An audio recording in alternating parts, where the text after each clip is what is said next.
বাঙালি কতটা বিবেকহীন। তারা ইসরায়েলের বিরুদ্ধে আন্দোলন করতে গিয়ে লুটপাট করছে, ইসরায়েলি পণ্য বয়কট করে তারা আবার সেই পণ্য চুরি করে নিয়ে যাচ্ছে। আমি বুঝি না তারা সেই পণ্যগুলো নিয়ে কি করবে। কিছু মানুষ দেখলাম ইসরায়েলি পণ্যগুলো কিনে দেন বয়কট করছে, তার মানে কি আমরা তো সেই পণ্যগুলো কিনতেইছি, তাই না? তারা এই চিন্তা ভাবনা নিয়ে জিহাদ করবে। আল্লাহ তাআলা সবাইকে হেদায়েত দান করো। ফেসবুকে ঢুকলে ফিলিস্তিনের ভিডিওগুলো দেখলে কলিজা কেঁপে ওঠে। এক একটা জান্নাতি ফুল দেখলে চোখের পানি ধরে রাখা যায় না। মায়েদের সন্তান হারানোর কি আহাজারি। আল্লাহ আপনি এই ইহুদিদের ধ্বংস হওয়া দেখার তৌফিক দান করুন। আজকে বাসায় একসাথে অনেকগুলো জিয়াল মাছ আনা হয়েছে, আর এগুলো আমাদের দিঘি থেকেই ধরা। আর মাশাআল্লাহ মাছগুলো দেখতে খুবই ভালো লাগতেছিল। আর মাছ কাটা বা দেখতে আমার অনেক বেশি ভালো লাগে, তাই এই মাছগুলোকে প্রত্যেকটা বালতিতে অল্প অল্প করে নিয়ে দেন পানিতে জিয়ে রাখবে। আর এইখানে কিন্তু 3-4 রকমের মাছ ছিল, যেমন শোল মাছ, শিং মাছ, কই মাছ। এই মাছগুলোয় কিন্তু প্রচুর পরিমাণে রক্ত থাকে। মাছগুলোকে পানি দিয়ে বালতিতে জিয়ে রেখেছে। আর অন্যদিকে আমি রাতে খাবার জন্য সবার জন্য চিকেন তেহারি রান্না করব।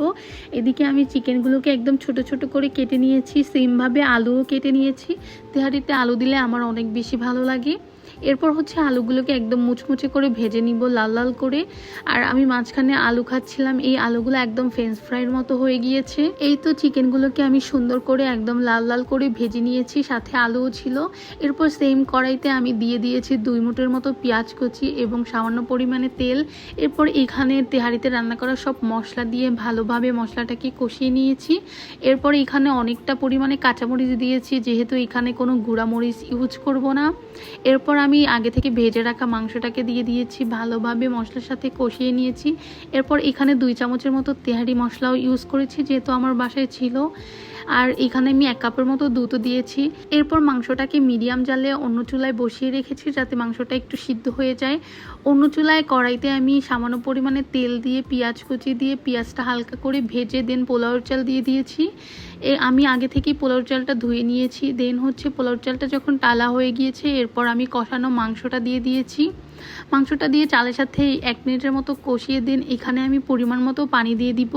এরপর আবার কয়েকটা কাঁচামরিচ দিয়ে দিয়েছি, 1 কাপের মতো দুধ দিয়ে দিয়েছি। ব্যাস, লবণটা আপনারা পরিমাণ মতো দিয়ে দিবেন। আর আমার বাসায় ফ্রোজেন মটরশুঁটি ছিল, ভাবলাম ওইটাও দিয়ে দিই, তাহলে খেতে আরও ভালো লাগবে। এই তো ব্যাস, এরপর হচ্ছে শুধু রান্না করে নিলেই হয়ে যাবে আমাদের তেহারি। আর তেহারিতে কিন্তু বেশি একটা মশলা ভালো লাগে না। আজকে আমি একাই এই তেহারিটা রান্না করেছি। মাশাআল্লাহ এতটা পারফেক্ট হবে আমি কখনো কল্পনাই করতে পারি নাই। এটা একদম আমি যেমন চেয়েছি তেমন হয়েছে। বাসায় সবাই খেয়েও অনেক প্রশংসা করেছে যে না, অনেক মজা হয়েছে। আর আমি একটা জিনিস করি, যখন এই পোলাওয়ের পানিটা গায়ে লেগে লেগে আসে, তখন আমি 10 মিনিটের জন্য কড়াইটা একদম নামিয়ে রাখি আর ঢাকনা বন্ধ করে রাখি। দেন 10 মিনিট পর উল্টে পাল্টে দিলেই দেখবেন আপনার পোলাওটা একদম সিদ্ধ হয়ে যাবে।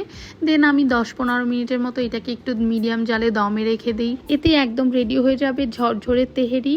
আমি বিরিয়ানি পোলাও দুইটার ক্ষেত্রে এই ট্রিক্সটা কাজে লাগে, আপনারা চাইলে ট্রাই করে দেখতে পারেন। পোলাও, বিরিয়ানি, তেহারি এগুলো কিন্তু পারফেক্টভাবে কুক না হলে খেতে একদমই ভালো লাগে না, আর পোলাওটা ঝরঝরে না হলেও ভালো লাগে না। আর মাশাআল্লাহ আমার তেহারির কালারটা খুবই সুন্দর এসেছিল। আপনাদের কাছে আমার ভিডিওটি কেমন লেগেছে অবশ্যই কমেন্ট করে জানাবেন। Thanks for watching everyone. আল্লাহ হাফেজ সবাইকে।